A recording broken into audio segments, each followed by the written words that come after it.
ம் என்னம்மா பண்ற? இது கவுனி அரிசி கஞ்சிக்காக நம்ம எப்பவுமே கவுனி அரிசியை முதல் நாள் ராத்திரியே ஊற போட்டு மிக்சியில் அரைச்சி கஞ்சி கஞ்சி பண்ணுவோம். சாப்பிடுவோம். ஆமா. கூழ் மாதிரி பண்ணுவோம்.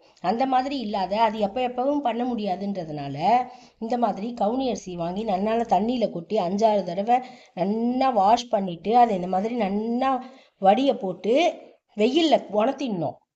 உணர்த்திட்டு இதை மிக்சியில் போட்டு பொடி பண்ணி வச்சுட்டோன்னு வச்சுக்கோ.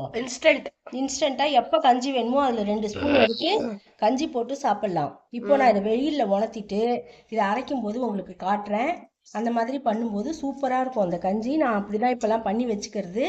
இப்போ இது நான் வாஷ் பண்ணி இந்த மாதிரி தட்டில் போட்டு வெயிலில் காய வைக்க போகிறேன். காஞ்சதும் பார்க்கலாம். இது நல்லா வெயில வச்சு காயட்டும், பார்க்கலாம். பார்த்தீங்களா, நம்ம அன்றைக்கி கவுனி அரிசி களைஞ்சி வெயிலில் உணர்த்தினோம்ல, அது நல்லா உலர்ந்துடுது. உலர்ந்த உடனே மிக்சியில் நான் பொடி பண்ணிட்டேன். உங்கள்கிட்ட உலர்ந்து பொடி பண்ணுறத காமிக்க மறந்துட்டேன். எப்பவும் போல் நான் பொடி பண்ணி வச்சுட்டேன். அதில் இப்போது கஞ்சி போடலான்ட்டு இந்த கரண்டியால், குழு கரண்டியால் 2 கரண்டி இந்த மாவு எடுத்து இந்த மாதிரி 4 டம்ளர் தண்ணியில் கரைச்சி இந்த மாதிரி கொதிக்க வச்சு கஞ்சி போட்டோம்னா சூப்பரான கஞ்சி நம்மளுக்கு இது பாருங்க. இது நல்லா வேகணும். சூப்பரான கஞ்சி ரெடி ஆகிடும். இதில் நம்ம மோர் குத்தி உப்பு போட்டு சாப்பிட்லாம், இல்லை தேங்காய் பால் குத்தி சர்க்கரை போட்டு நாட்டு சர்க்கரை போட்டு சாப்பிட்லாம். யார் யாருக்கு எப்படி எப்படி பிடிக்குமோ அந்த மாதிரி பண்ணலாம். நான் அதை இப்போது உங்களோட போடுறேன்ட்டு உங்களுக்கு சொல்கிறேன். நீங்களும் இந்த மாதிரி ட்ரை பண்ணி பாருங்கள். எப்படி இருக்குன்னு கமெண்ட் பண்ணுங்கள். பார்க்கலாம். இது வெந்த உடனே பார்க்கலாம். இந்த கவுனி அரிசி கஞ்சி பாருங்கள், நல்லா கொதித்து திக்காகிடுது, நல்லா வெந்துடுது. தெரியுறதா உங்களுக்கு? இந்த மாதிரி இருந்தால் போதும். இந்த ஸ்டேஜில் இப்போ நான் இந்த கஞ்சிக்கு தேவையான அளவுக்கு சால்ட்டு சேர்த்துக்கிறேன்.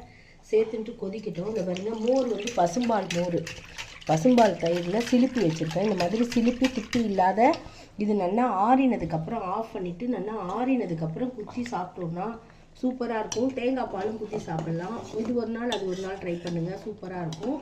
இப்போ இதை நான் வெந்துடுத்து ஆஃப் பண்ணுறேன். ஆறினதுக்கப்புறம் மோர் குத்தும் போது பார்க்கலாம். இப்போ நம்ம இதில் மோர் குத்தி கலந்துக்கலாம். மோர் குத்திட்டு மெஷர்மெண்ட் ஏதாவது இருக்கா? எதுக்கு?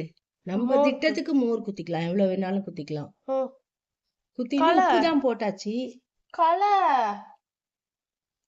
பார்த்தீங்களா, இந்த மாதிரி நல்லா கலந்துட்டோம்னா எவ்வளவு சூப்பரா ரெடி ஆயிடுச்சு. பார்த்தீங்களா, இந்த மாதிரி நீங்களும் ஹெல்தியானது பண்ணி குழந்தைங்களுக்கும் கொடுங்க, நீங்களும் சாப்பிடுங்க. எப்படி இருக்குன்னு கமெண்ட் சொல்லுங்க. தேங்க்ஸ் ஃபார் வாட்சிங்.